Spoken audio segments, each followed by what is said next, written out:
तो सारे भैया ना भाई मेरी राम राम। भाई आप वीडियो में देखने लग रहे हो, हमारे साथ प्रद्युमन जोशीला जी हैं। सर नमस्कार, प्रणाम, जय हिंद। नमस्कार, प्रणाम, जय हिंद। सब दर्शकों को भी नमस्कार। सर कैसे हैं आप? बहुत बढ़िया। अब की बार तो राजनीति में बहुत बड़े बड़े मामले से लग रहे हैं, रैलियां चल रही हैं, इलेक्शन नहीं है पास में जी रोहतक लेना कब्जे में चल रहा है जी। और कुछ सीटों पे गर्मियां चल रही हैं। तो ऑल ओवर अगर आप शुरुआत करा चौटाला साहब की जो रोहतक में एंट्री मार रहे हैं जी। वैसे तो देवीलाल जी का जन्मदिन में हर वर्ष अलग अलग जगह पर मनावा है, क्या रोहतक विशेष है या रूटीन का पार्ट है? देखो, वैसे तो ये रैली एक रूटीन का हिस्सा है, क्योंकि इंडियन नेशनल लोक दल जब चौधरी ओम प्रकाश चौटाला साहब जीवित थे जी, तब भी हर साल चौधरी देवीलाल की जयंती मनाया करती। ठीक है। सम्मान दिवस के रूप में पहले तो लगातार उन्होंने कई साल 25 सितंबर को मनाई जी। उसके बाद एक बार ऐसा मौका भी आया कि फिर उनके दिमाग में ये आ गया, क्योंकि सलाहकार नेताओं को कई बार अच्छी सलाह भी दे देते हैं, कई बार गलत सलाह भी साबित हो जाती है। तो उनको इस तरह की सलाह दी गई कि हरियाणा बनाने में सबसे बड़ा योगदान चौधरी देवीलाल का है, और फिर वो 1 नवंबर को भी करनी शुरू कर दी उन्होंने, 25 सितंबर के बजाय 1 नवंबर। इस बात का, क्योंकि हरियाणा के लोग दरअसल मैं जो जानता हूँ बहुत जल्दी भूल जाते हैं, ठीक है ना। 1 नवंबर को भी उन्होंने की हुई है। हरियाणा बनाने वाले चौधरी देवीलाल हैं, इसलिए हम उनका जन्मदिन, चौधरी ओम प्रकाश चौटाला बात बोलते थे जी, इसलिए हम जो है उनका जन्मदिन 1 नवंबर को सेलिब्रेट करेंगे। ठीक, और 1 नवंबर को मनाया भी उन्होंने जी। और यही वो 25 सितंबर के लिए है। हालांकि वो डेट भारी बारिश की वजह से फिर एक्सटेंड करनी पड़ गई थी, जब ये चौधरी ओम प्रकाश चौटाला के सामने वोटिंग भी हुई इसी रैली में, गोहाना की रैली जिसका सबका पता है, ठीक है। अब भी ये रैली क्या थी कि पहली बार ये रैली चौधरी ओम प्रकाश चौटाला के निधन के बाद हो रही है, तो इसलिए अपने आप में एक विशेष है, ठीक है। दूसरा, कुछ एक बयान इस तरह के हुए आपस में जिनकी वजह से ये ज्यादा हाईलाइट में आ गई।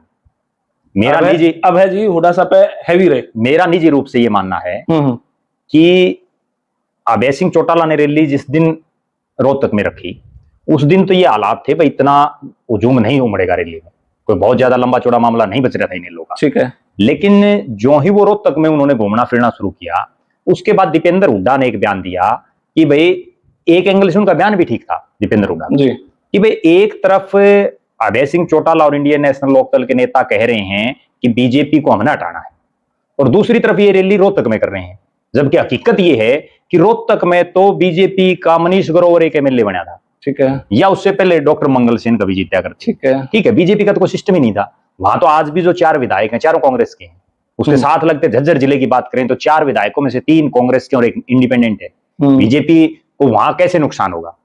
बात उनकी ठीक थी। अगर बीजेपी को नुकसान पहुंचाना तो या तो करनाल में रैली करें जहां 5 की 5 सीटें भारतीय जनता पार्टी के पास हैं, या अगर रैली करनी है तो जिस जिले से मुख्यमंत्री आता है उस कुरुक्षेत्र में करें, और वो कुरुक्षेत्र वो धरती है जहां अभय सिंह चौटाला 2 चुनाव लड़ चुके हैं लोकसभा के, जहां उनका बेटा अर्जुन चौटाला चुनाव लड़ चुका है लोकसभा का, कसौती बात कर, ठीक है।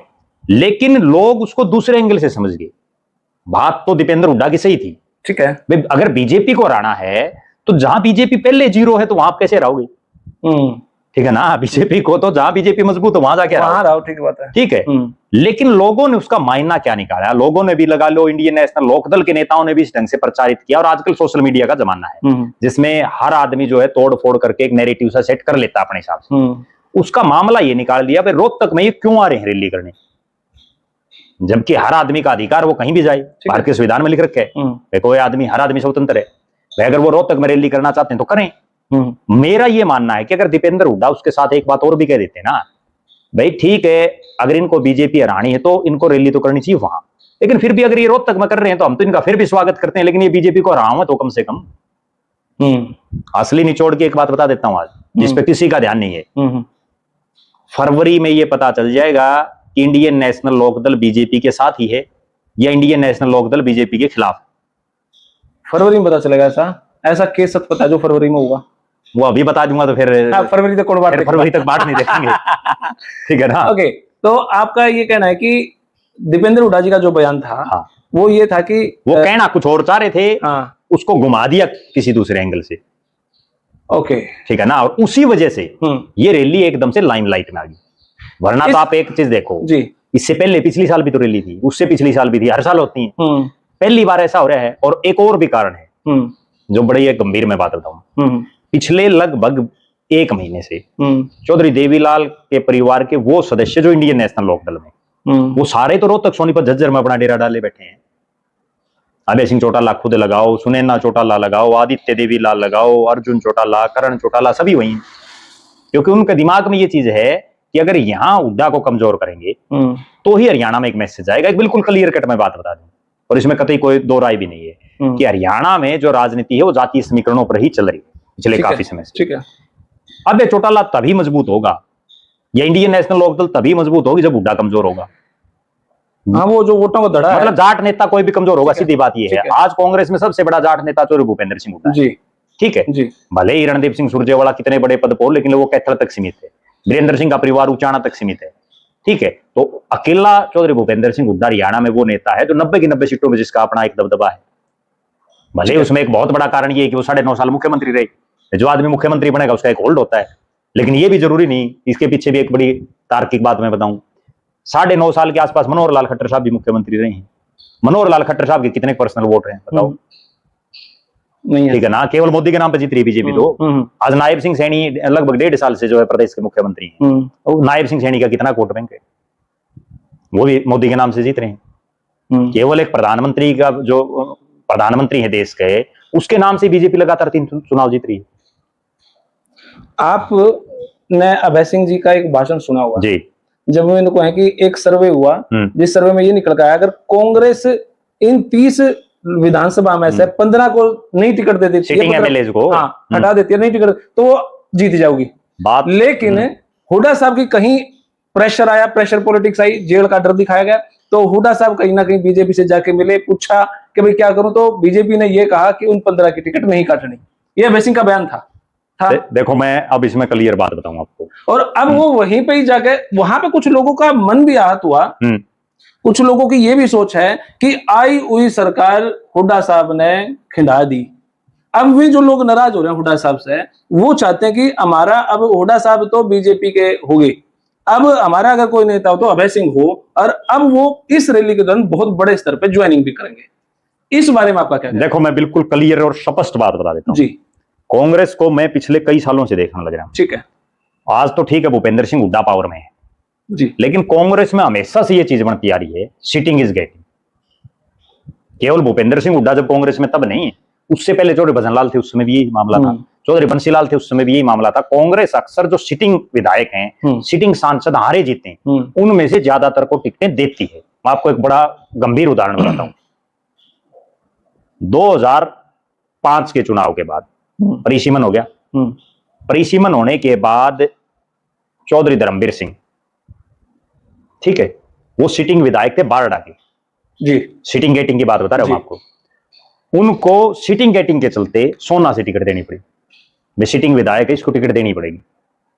जयप्रकाश जेपी को आदमपुर से देनी पड़ी, भले ही वो सिटिंग नहीं थे, लेकिन उसका भाई सिटिंग था, रणधीर सिंह धीरा, ठीक है। इक्का दुक्का बार ऐसा हो जाता है, कोई रेयर केस। अब जैसे 30 में से मान लो 2 को ना मिले, वो एक अपवाद हो जाता है।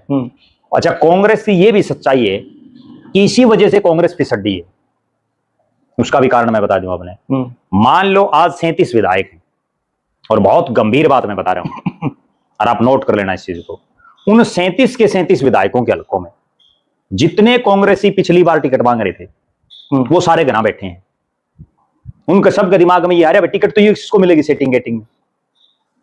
बताओ मन, आप कौन से भी हल्के में आप घूम लो जी, आपके जींद में जुलाना हल्के में आ जाओ, 80 आदमी टिकट मांगे थे, आज कौन आंडा है बताओ? कोई भी नहीं, एक भी कोई दिखता होता? दिखता ही कौन दिखता ना। सिर्फ इसी वजह से, दूसरे एंगल से अबे चौटाला की ये बात बिल्कुल सत्य है, इसमें कतई कोई दोहराई नहीं कि भाई 30 में से 15 हारने थे, और हारे भी हैं।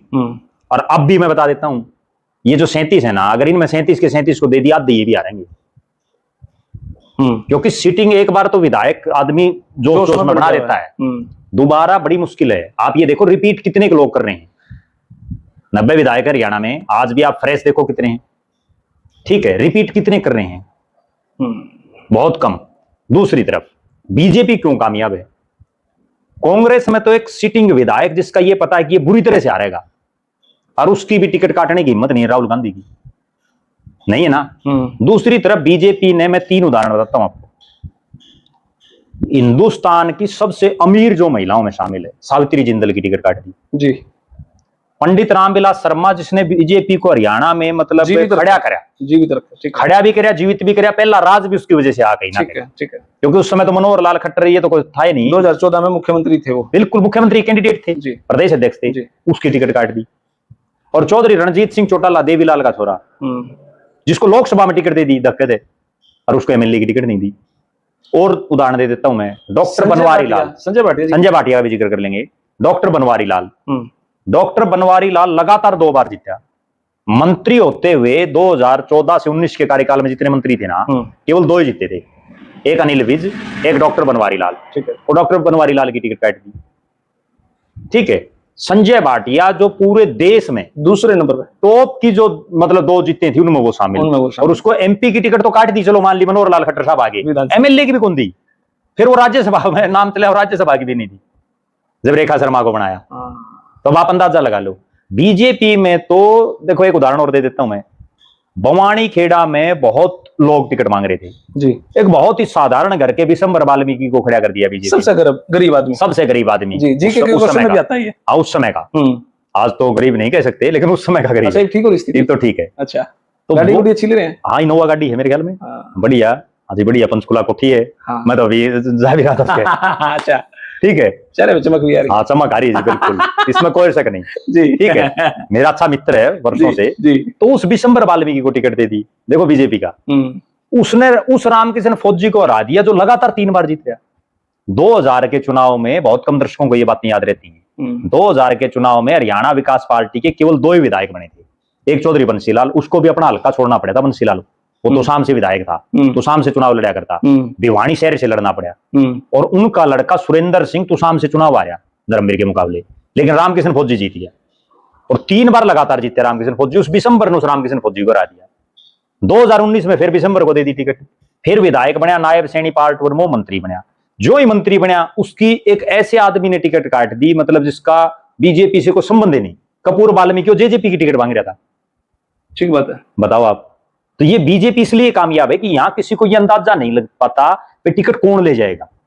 इसमें फिर क्या है, मैं बताऊं, इसमें फिर क्या है कि सारे इस ओड के समझ रहे नाव है भाई, केवरा तेरी लाटरी लग जाओ, केवरा तेरी लग जाओ, सारे जुटे रहे हैं, ईमानदारी बने रहे हैं, बस सारे जुटे रहे हैं। अब राम कुमार गौतम की कोई यूं सोच सके था सफेदों से चुनाव लड़ेगा, ठीक है ना। इसी उम्मीद में बीजेपी लोगों में एक उम्मीद जगाए रखती है, जबकि कांग्रेस में ये निश्चित है 50-60 टिकट तो पक्की हैं भाई, ये कटेंगे को नहीं, तू नल क्या क्यों लोग काम करेंगे, ये असली कहानी। इसलिए कांग्रेस पिछड़ रही है और बीजेपी अप हो रही है।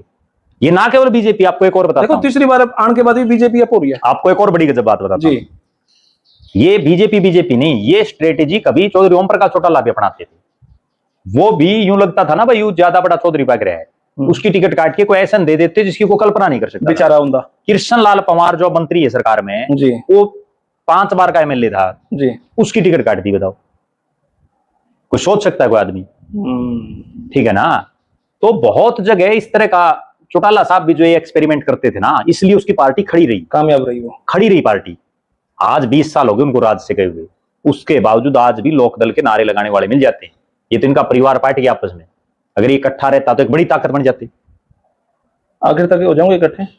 देखो आज के दिन तो कोई संभावना लग नहीं रही आखिर तक। मेरा तो ये मानना है कि जब सब कुछ लूट पिट जाएगा तो लास्ट में जब सब ऑप्शन बंद हो जाएंगे और बैठेंगे, हाँ भाई बताइए, और कोई ऑप्शन ही नहीं बचेगा। जैसे अब उत्तर प्रदेश में देख लो, महाराष्ट्र में देख लो, उद्धव ठाकरे, राज ठाकरे, सब सौदा जब जीरो हो गया ना मामला, तो अब यूं चर्चाएं दोनों इकट्ठे होने लगी, स्टेज पाऊंगे। ठीक है, चलो जी जी, बहुत बहुत शुक्रिया सर, बहुत बहुत धन्यवाद, धन्यवाद भाई। इस राजनीतिक सरगर्मियों में हमारे प्रद्युमन जोशीला जी हर वो बात बताते हैं जो आपने सुनी भी नहीं होगी, और भाई सच में बात में मजा भी आया है, और सारी बात तार्किक है और लॉजिक एक के बाद है, तो सबका कुछ ना कुछ अर्थ है। और भाई आप अपनी प्रतिक्रिया कमेंट बॉक्स में जरूर दें, और कहीं ना कहीं आपकी प्रतिक्रिया के अच्छे शब्दों में कुछ ना कुछ कोई एक प्रश्न निकल सका, कोई एक मैसेज निकल सका है, वो चर्चा का विषय बन सका है। फिलहाल यह वीडियो इतनी आपने किसी लगी कमेंट बॉक्स में नहीं राय दे, तब तक धन्यवाद। जय हिंद, भारत माता की जय जय।